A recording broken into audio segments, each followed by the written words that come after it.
आपके सामने प्रश्न है, भारतीय संविधान के अनुच्छेद 1 के तहत यह घोषित किया जाता है कि भारत का अर्थ यानी भारत अर्थात इंडिया का अर्थ क्या होगा। भारत अर्थात इंडिया का अर्थ क्या हो जाएगा। तो जिसको भी आंसर आता हो वो बता सकता है भारत अर्थात इंडिया का अर्थ क्या होगा। आपको पता है कि भारत के संविधान में लिखा हुआ है, under article 1 of the Indian constitution it is declared that Bharat means India shall be. क्या हो जाएगा इसका मतलब। तो जिसको आंसर आता है फटाक से बता सकता है। रंजना शर्मा क्लास में मौजूद है। वेरी गुड मॉर्निंग डियर, आपका स्वागत है। आपकी अपनी कक्षा, आपका अपना परिवार परीक्षा 365 स्वागत करता है। अगर आपने सभी प्रश्नों का भली भांति सही रूप से उत्तर देना शुरू कर दिया है तो आपको मिलेगा पैन इंडिया लेवल पे परीक्षा 365 की तरफ से फ्री में उसकी टेस्ट सीरीज। तो जल्दी से इसका आंसर बता दीजिए। India that is Bharat shall be what. Answer बता दीजिए। खिजरा अब्बास क्लास में मौजूद है।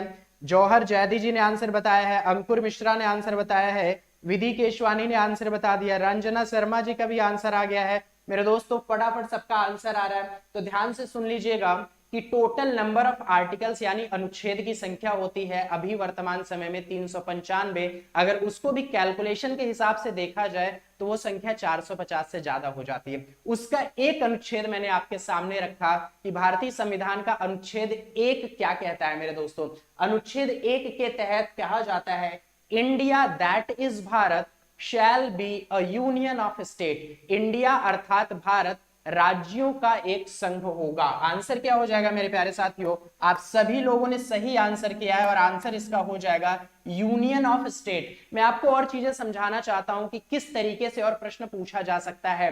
प्रश्न कुछ ऐसा ही होगा और किस तरीके से पूछा जा सकता है। रंजना शर्मा जी क्लास में मौजूद है। जी हाँ बिल्कुल, यही उपहार मिलेगा आपको। ऐसा समझ लीजिएगा कि अगर आपने लगभग सारे प्रश्नों का उत्तर सही दे दिया है या फिर आप क्लास के अंत तक टॉप मोस्ट में बने रहे हैं। तो अभी पहले में कौन कौन आ चुका है। रंजना शर्मा, अंकुर मिश्रा, विधि केशवानी, जौहर जैदी, खिजरा अब्बास और ये सभी ने सही आंसर दिया। तो मैं आपको बता दूं और थोड़ी सी चीजें क्या क्या इसमें है, ध्यान दीजिएगा। अनुच्छेद 1 को मेरे दोस्तों 3 भाग में डिवाइड किया गया है। अनुच्छेद 1 को 3 भाग में डिवाइड किया गया है, एक ए, एक बी और एक सी में। यानी अगर आपसे एक ए, एक बी, एक सी पूछेगा तो आप कंफ्यूज हो जाओगे कि क्या करना है।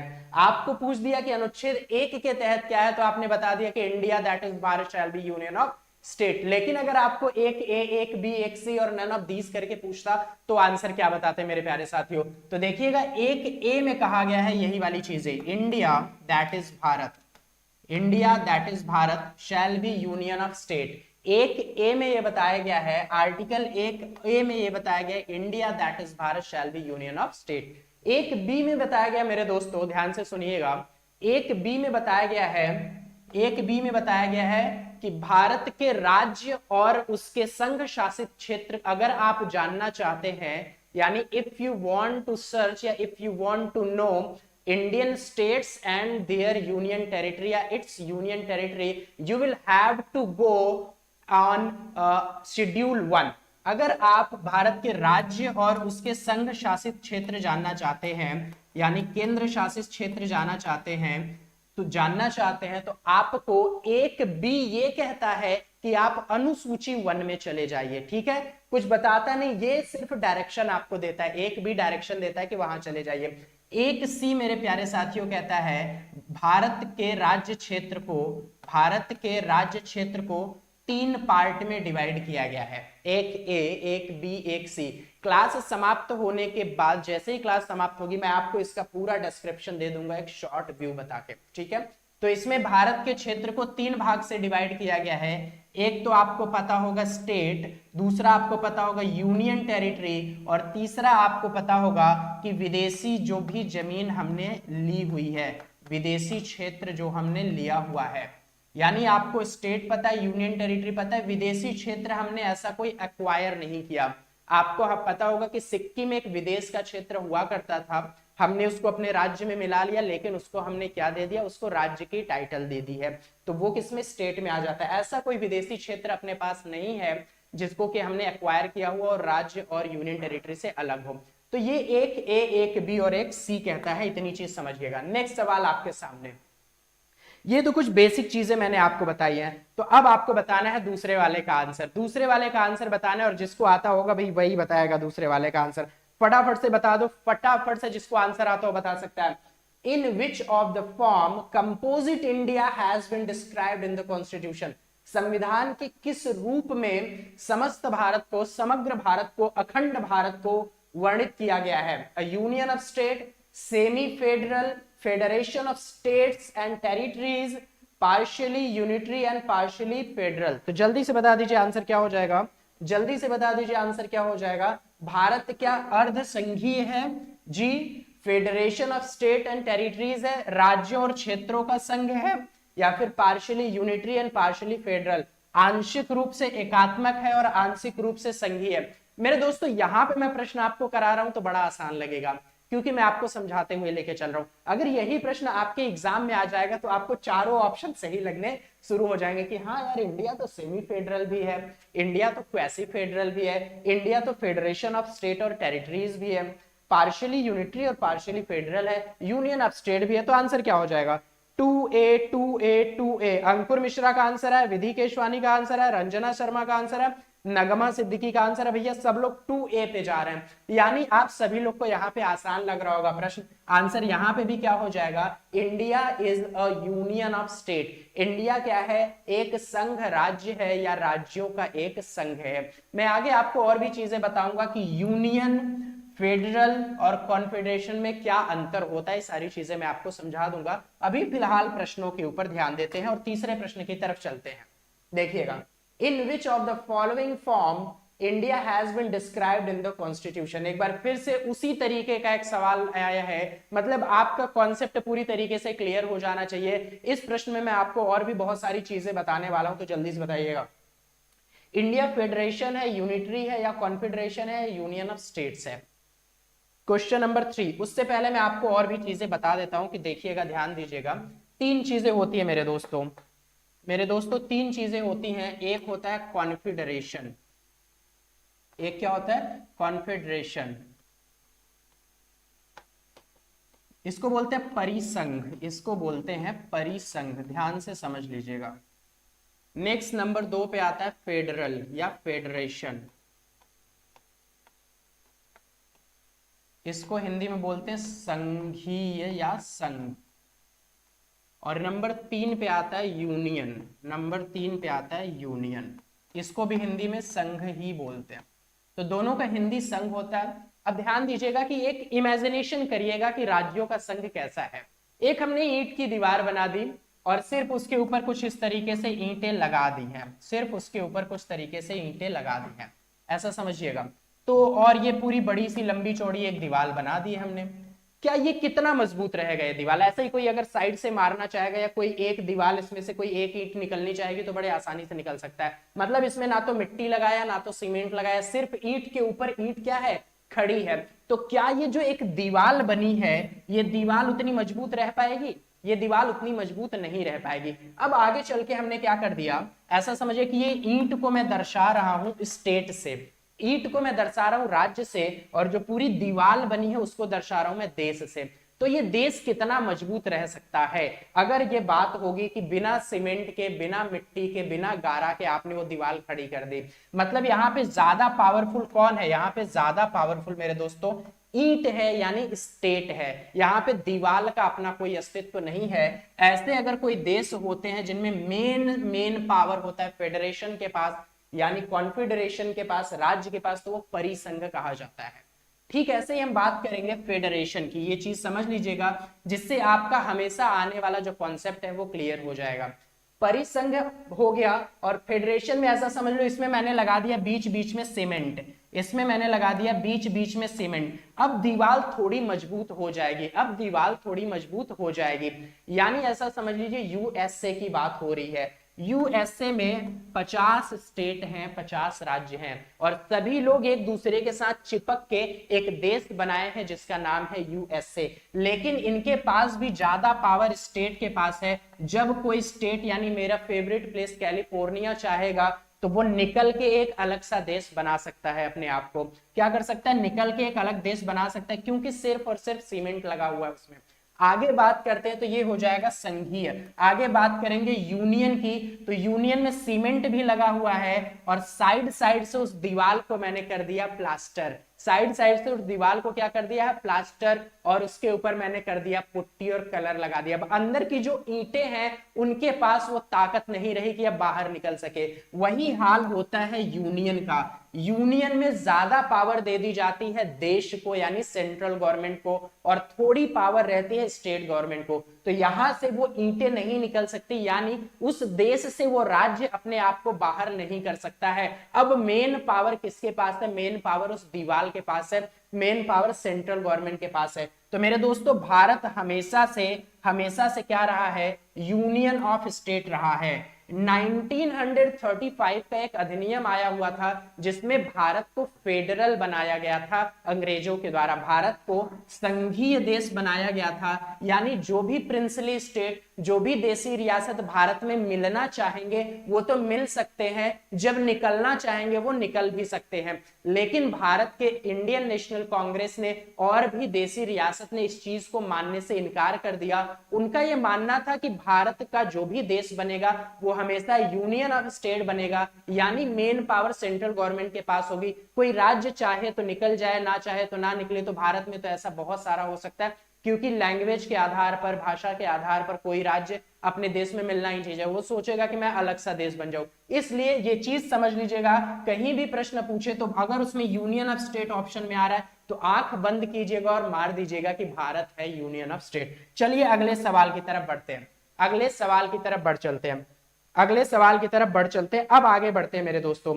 आबाद अंसारी जी क्लास में मौजूद है, विधि केशवानी क्लास में मौजूद है, सब लोग क्लास में। मेरे दोस्तों मजा आ रहा है तो आप लोग एक बार से लाइक कर दीजिए, पहले तो लाइक कर दीजिए वीडियो को और अपने दोस्तों को जोड़ लीजिए और शेयर कर दीजिए फटाफट से। उम्मीद करता हूं आपको समझ आ रहा होगा। तो आपके सामने अब है क्वेश्चन नंबर 4, आपके सामने क्वेश्चन नंबर 4। मेरे दोस्तों आज के सेशन में मैं आपको कुल 30 प्रश्न कराने वाला हूं। उन 30 प्रश्नों में मैं आपको इतनी चीजें प्रोवाइड करा दूंगा कि आपका यूनियन एंड इट्स टेरिटरी यानी संघ, उसके राज्य क्षेत्र और सिटीजनशिप के तमाम प्रकार के जो भी संदेह होंगे, डाउट्स होंगे, वो सारे क्लियर हो जाएंगे आपको। लेकिन उससे पहले आपको मेरा भी हौसला बढ़ाना होगा। आप एक बार इसे वीडियो को लाइक, सब्सक्राइब और शेयर कर दीजिए अगर अभी तक आपने नहीं किया। आप सभी लोग का तहे दिल से शुक्रिया, कारण इसका यह बनता है कि आपको समझ आ रहा है मेरा पढ़ाया हुआ। क्वेश्चन नंबर 4 का आंसर आ चुका है, 4 का आंसर सी आ रहा है। मेरे दोस्तों फटाफट आंसर आ रहा है, ये देखिए रंजना शर्मा ने आंसर दिया, विधि केशवानी ने आंसर दिया, निखिल कुमार जी क्लास में मौजूद है, अंकुर मिश्रा जी मौजूद है,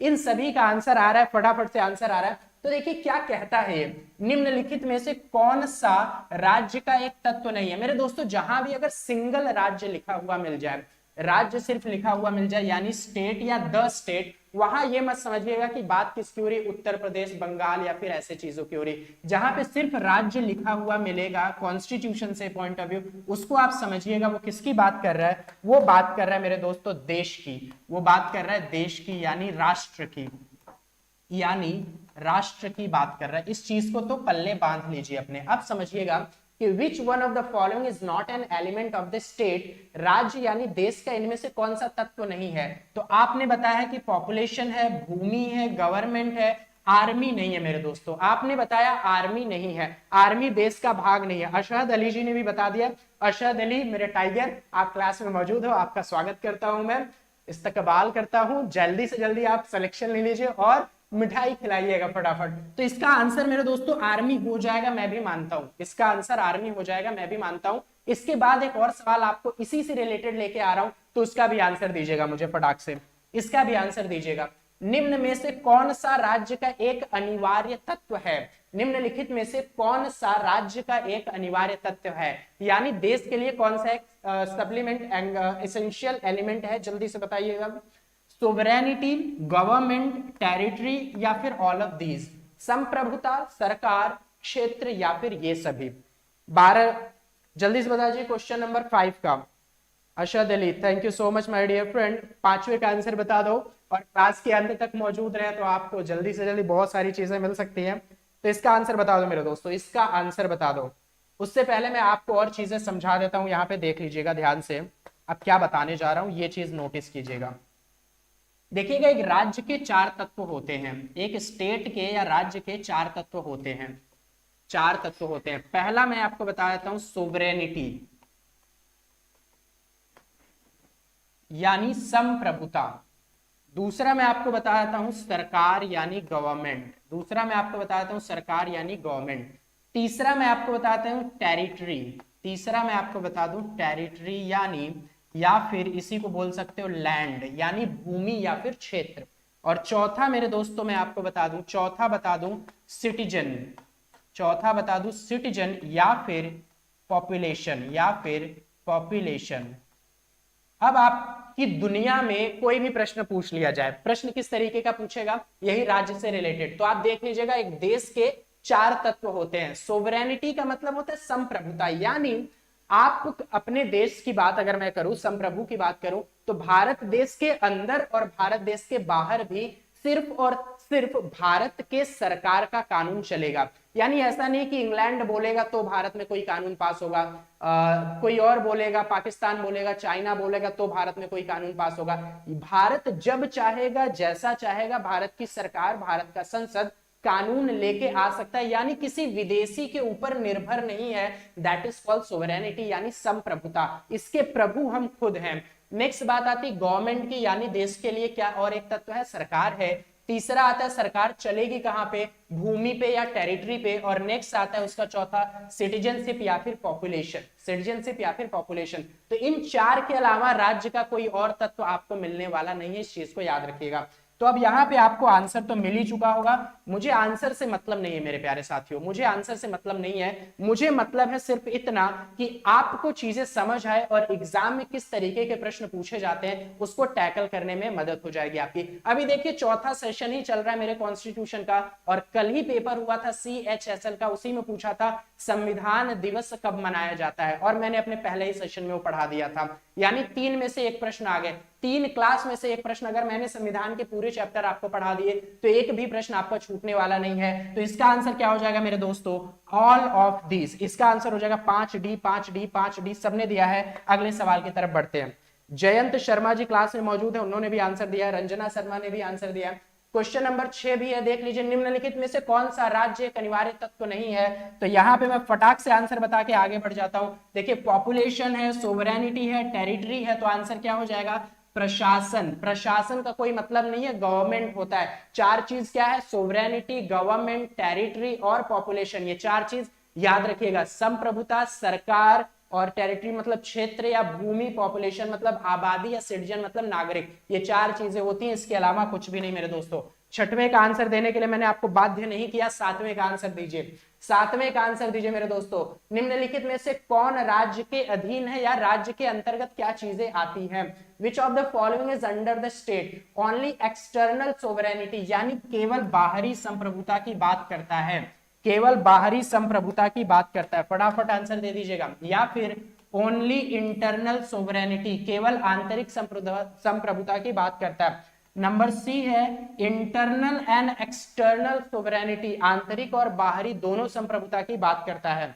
number D neither external nor internal sovereignty, यानी न तो बाहरी और न ही आंतरिक संप्रभुता की बात करता है। क्वेश्चन नंबर 6 मेरे दोस्तों, क्वेश्चन नंबर 6 नहीं, क्वेश्चन नंबर 7 का बोलना है। क्वेश्चन नंबर 7 विधि केशवानी, अंकुर मिश्रा, रुझान आने शुरू हो गए मेरे दोस्तों, रुझान आने क्वेश्चन नंबर 7 का शुरू हो गया, तो फटाफट से आंसर देना शुरू कीजिए। रंजना शर्मा ने 7C, निखिल कुमार ने दिया 7C। अगर अभी तक आप लोगों ने लाइक नहीं किया तो मैं बता रहा हूं फटाफट से लाइक कर देना वीडियो को। और चलो आंसर सी आ रहा है मेरे दोस्तों। ये लोग बता रहे हैं कि आंतरिक में भी संप्रभु होना चाहिए, बाहरी में भी संप्रभु होना चाहिए। यानी भारत देश कैसा है, भारत देश बाहर से भी, ऐसा नहीं है कि अगर भारत देश इंडिया से बाहर जाता है तो वहां पे किसी और का नियम कानून चलेगा। मोदी जी आपको पता है घूमने जाते हैं तो अपने नियम कानून के साथ जाते हैं, अपने हिसाब से जाते हैं। भारत के बाहर भी जो इनके कानून है, एम्बेसी है, वो उनके हिसाब से चलता है, भारत देश के हिसाब से चलता है। और भारत देश के अंदर कोई नियम कानून होगा वो भी भारत देश के हिसाब से चलता है। यानी भारत आंतरिक रूप से और बाहरी रूप से, दोनों रूप से संप्रभु है मेरे दोस्तों। तो अगले सवाल की तरफ बढ़ते हैं। अगला सवाल, राज्य किसके माध्यम से संचालित होता है। द स्टेट ऑपरेट्स थ्रू, यानी भारत या फिर देश की बात करें तो देश किसके माध्यम से संचालित होता है। सर बी में भी कंफ्यूजन है। बी क्या था? बी में कंफ्यूजन नहीं होना चाहिए मेरे दोस्त, बी में कंफ्यूजन नहीं होना चाहिए। रंजना शर्मा बिल्कुल नहीं होना चाहिए। जो आंसर था उसी में क्या था बी में, एक बार देख लेता हूं। अरे नहीं नहीं नहीं, बी में ऐसा नहीं है। बाहर और अंदर दोनों तरफ से संप्रभु है भारत। चलिए चलिए, क्वेश्चन नंबर नेक्स्ट है 8वां। राज्य किसके माध्यम से संचालित होता है? अब देखो, अगर यही प्रश्न परीक्षा में पूछेगा तो क्या होता है यार, भारत में तो पॉलिटिकल पार्टी भी चलती है, ये भी करता है। नेक्स्ट, पार्टी प्रेसिडेंट, यानी सब कुछ तो यार किसके हाथ में होता है? सब कुछ तो पार्टी के अध्यक्ष के ही हाथ में होता है। वो बोलता है ये होगा, वो होगा तो वो हो जाएगा। नेक्स्ट, सरकार, सरकार भी तो चलाता है देश को, लेकिन सरकार तो विपक्ष के ऊपर भी भारी नहीं पड़ सकता कभी कभी। नेक्स्ट है प्रेसिडेंट, राष्ट्रपति या अध्यक्ष, ये हो सकता है आंसर। तो ऐसे लोगों के दिमाग में एग्जाम में आना शुरू हो जाता है, 5 सेकंड 10 सेकंड 15 सेकंड, और फिर कहते हैं ऐसे बाल खुजला के कहते हैं जय माता दी, इसको मार दिया जाए और ये आंसर हो जाए। तो आप लोग वो भूल मत कीजिएगा, कारण इसका है कि आप अपना कॉन्सेप्ट क्लियर रखिएगा। तो जल्दी से बताइए। चंदन यादव जी क्लास में मौजूद है, निखिल कुमार जी का आंसर है, अशहद अली का आंसर है, अंकुर मिश्रा का आंसर आ गया है, रंजना शर्मा का आंसर आ गया है, जौहर जैदी का आंसर है, खिजरा अब्बास का आ गया है। भाई सब लोग बता रहे सी फेवरेट नंबर हो गया क्या तुम लोग का? सी फेवरेट हो गया। तो देखते हैं, ये लोग बता रहे गवर्नमेंट, ये लोग बता रहे भैया गवर्नमेंट। जब इतने लोग पब्लिक ओपिनियन सी कर रहा है तो मैं भी मिर्ची खा के सी कर देता हूं। और आंसर क्या हो जाएगा? राज्य किसके माध्यम के द्वारा चलाया जाता है? राज्य चलाया जाता है संसद के माध्यम के द्वारा। और संसद के अंदर कौन होता है? सरकार। तो मेन किसके द्वारा हो जाएगा मेरे दोस्तों? कोई भी बिल पास करने का, अधिनियम बनाने का अधिकार किसके पास है? हमारे राज्य सरकार के पास है। आगे हम लोग बात करेंगे पार्लियामेंट क्या करता है इसके लिए, तो उसकी भी चर्चा होगी। 8वें का आंसर सी हो जाएगा, बिना झिझक बिना डाउट के। ठीक है, बाकी जो चीजें आपके दिमाग में आ रही होंगी उसको खत्म कर लीजिए। भारत संघ को एक नया राज्य कौन मानता है? हा, इसने बोला who admit a new state to the union of India. Bharat के संघ में, यहां समझिएगा प्रश्न क्या कहना चाहता है। भारत के संघ में एक नया राज्य कौन जोड़ सकता है? कौन जोड़ सकता है? कौन मिला सकता है? कौन जोड़ सकता है ये बताइए। भारत तो राज्यों का संघ है, इतना हमें पता चल चुका है। India that is Bharat, union of state shall be union of state. India अर्थात भारत राज्यों का संघ होगा, और इस राज्य के संघ में एक नया राज्य और जोड़ना है। किसी को ऐसे पकड़ना और उठा के भारत में जोड़ देना है। तो अब बताओ ये किसके पास पावर है? ये पावर है राष्ट्रपति के पास या अध्यक्ष के पास? ये पावर है सुप्रीम कोर्ट के पास, प्राइम मिनिस्टर के पास या संसद के पास? Question number 9, question number 9 depth of music से भी मौजूद है क्लास में। स्वागत है सर आपका। अगर आपको प्रश्न आता है कि भारत के राज्य संघ में कौन नए राज्य को जोड़ सकता है, यानी वर्तमान समय में भारत के पास कितने राज्य हैं? 28 स्टेट हैं, 28 स्टेट्स हैं और 8 यूटीज हैं। इसके अलावा अगर भारत में जोड़ना हो लाहौर को, इसके अलावा अगर भारत में जोड़ना हो लाहौर को, इसके अलावा अगर भारत में जोड़ना हो, इसके अलावा अगर भारत में जोड़ना हो बीजिंग को, तो बताओ किसके पास पावर है? नरेंद्र दामोदर दास मोदी जी के पास पावर है, या फिर जो हमारे चीफ जस्टिस है सुप्रीम कोर्ट उसके पास पावर है, राष्ट्रपति के पास पावर है, या संसद? अरे बोलो, अरे बोल दो भैया। जौहर जैदी का आंसर है, चंदन जायसवाल का आंसर है, विधि केशवानी का आंसर है, अंकुर मिश्रा, अशहद अली। भाई साहब रॉक कर दियो आप लोग आज की क्लास में, एकदम धमाल मचा दियो। रंजना शर्मा का आंसर है सबने, जयंत शर्मा जी का आंसर है। अरे आप लोग तो आज एकदम मजा ला दियो क्लास में। आज आप लोग एकदम पूरी तरीके से छा गए हो मेरे भाई क्लास में। और छा कैसे गए? जैसे बारिश हो रही है और छतरी। तो यहां मैं कर रहा हूं आप लोग के ऊपर बाउंसर डाल रहा हूं, और आप लोग बाउंसर को भी यार चौका छक्का मार दे रहे हो। ये नहीं होगा, कुछ तो गलत बताओ। तो आंसर क्या हो जाएगा इसका? संसद। आंसर क्या हो जाएगा? संसद। संसद के पास ये पावर है, संसद के पास ये पावर है मेरे दोस्तों, संसद के पास ये पावर है कि किसी नए राज्य क्षेत्र को अपने देश में मिला ले। जैसे कि एग्जांपल के थ्रू आपको समझा दूं, सिक्किम नाम सुना होगा। जी हाँ सुना तो है सिक्किम, लेकिन सिक्किम तो भारत का पार्ट है, सिक्किम का राजधानी गैंगटॉक है। अरे भाई जरा ठहरो, इतना ना सोचो। सिक्किम पहले भारत का हिस्सा नहीं हुआ करता था। क्या मजाक कर रहे हो सर जी? अरे हाँ यही सही बात है, सिक्किम पहले भारत का हिस्सा नहीं था मेरे दोस्तों। तो सिक्किम को पहले भारत का हिस्सा नहीं बनाया गया। एक संविधान संशोधन हुआ, 35वां संविधान संशोधन, समय था 1974। 35वां संविधान संशोधन 1974 के तहत सिक्किम को भारत का एक एसोसिएट राज्य बना दिया गया था। एसोसिएट राज्य मतलब होता है कि मतलब ये सिर्फ सहायक राज्य के रूप में है। बाद में ये इसी को 36वां संविधान संशोधन करके 1975 में सिक्किम को भारत का राज्य बना दिया गया। उससे पहले सिक्किम एक स्वतंत्र राज्य हुआ करता था या स्वतंत्र देश हुआ करता था। चाइना ने तिब्बत के ऊपर ऐसे कब्जा जमा लिया, सिक्किम बेचारा छोटा सा घबरा गया, बोला कि मेरे ऊपर भी कब्जा जमा लेंगे तो इससे अच्छा कि चलो भारत में ही मिल लिया जाए। तो समझ आई बात, किसके साथ जाएगा? संसद के साथ। किसके साथ? संसद भवन, संसद। Which of the following has the power to form new states or to change the borders of the state? अब बताओ, अब सवाल मैंने कर दिया बदल, अब वही आंसर अगर करोगे तो हो जाएगा गलत। अब बताओ कि निम्नलिखित में से किसके पास नया राज्य बनाने की भी शक्ति है और उस राज्य की सीमा को भी बदलने की शक्ति है? अब बता दो, ठोको ताली जल्दी जल्दी। प्रेसिडेंट, पार्लियामेंट, इलेक्शन कमिश्नर या फिर none of these, none of these, none of these. चलो चलो चलो। उस टाइम इंदिरा गांधी, अरे वाह, रंजना शर्मा ने एक एडिशनल फैक्ट जोड़ा हुआ है कि जब मैं चर्चा कर रहा था 1975 1976 का 35वां संविधान संशोधन, 36वां संविधान संशोधन, उस समय रंजना शर्मा ने एक धमाकेदार आप लोग को जानकारी दी है और वो दिया है कि उस समय इंदिरा गांधी प्राइम मिनिस्टर रही होंगी। बिल्कुल वही थी, लेकिन आपके दिमाग में क्या सोच के आ गया वो तो आप ही जानो। अगर आप जानना चाहते हो कि सबको बता दे, 10 10 10 10 के रुझान आने शुरू हो गए हैं। 10 का बी, 10 का बी, 10 का बी। अरे भैया, रंजना शर्मा का आंसर है 10 का ए। वाह, रंजना शर्मा का आंसर है 10 का ए, यानी राष्ट्रपति, यानी राष्ट्रपति। तो देखा जाए अभी जब आंसर और आ रहा है, रंजना शर्मा का आंसर है 10 का बी। भैया सब लोग आंसर चेंज कर रहे हैं। एक बारी जब टिक हो जाता है तो अब आप लोग को हो गया कि ऑनलाइन सीबीटी दे रहे हो, कंप्यूटर बेस्ड एग्जाम दे रहे हो तो आप चेंज कर सकते हो। अगर यही OMR वाली बात रही होती तो आपका आंसर गलत हो जाता है। इसका भी आंसर क्या होगा? पार्लियामेंट। इसका भी आंसर क्या हो जाएगा मेरे दोस्तों? पार्लियामेंट इसका भी आंसर हो जाएगा। चलिए एक मजेदार धमाकेदार चीज आपको समझाई देते हैं। अब यहाँ पे आपको एक मजेदार धमाकेदार चीज समझाई देते हैं और वो चीज क्या है आइएगा समझिएगा ध्यान से। क्या है वो बात और क्या है वो राज की बात, इस चीज को समझिएगा। देखिएगा, यूनियन और उसके राज्य क्षेत्र की बात करें तो ये आता है भाग 1 में, यानी हम लोग अभी चर्चा कर रहे हैं पार्ट 1 की मेरे दोस्तों। हम लोग चर्चा कर रहे हैं पार्ट 1 संविधान के भाग 1 की, जो क्या बताता है, जो कहता है संविधान संघ और उसका क्षेत्र। क्या बताता है? संघ और उसका क्षेत्र, यूनियन एंड इट्स टेरिटरी, संघ और उसका क्षेत्र की बात करता है। किस अनुच्छेद से किस अनुच्छेद तक है ये भी सुन लीजिए। ये आर्टिकल 1 से लेके आर्टिकल 4 तक है। आर्टिकल 1 से लेके आर्टिकल 4 तक है, यहां तक तो सुन लीजिए। आगे देखिए, मैंने आपको आर्टिकल 1 के बारे में बताया। ए होता है आर्टिकल 1A, 1B होता है और 1C होता है। इतनी चीजें मैंने आपको बताई। अब यहीं पे याद कर लीजिए, यहीं पे याद करना है, कहीं और जाना नहीं है। एक ए क्या कहता है? एक ए कहता है India that is Bharat shall be a union of state. India अर्थात भारत राज्यों का एक संघ होगा। ये कौन कहता है? एक ए कहता है मेरे दोस्तों, याद रखना। एक बी क्या कहता है? एक बी कहता है भारत के राज्य और उनके केंद्र शासित प्रदेश आपको अनुसूची, अनुसूची यानी शेड्यूल, अनुसूची यानी शेड्यूल 1 में मिलेंगे। अनुसूची 1 में क्या मिलेगा?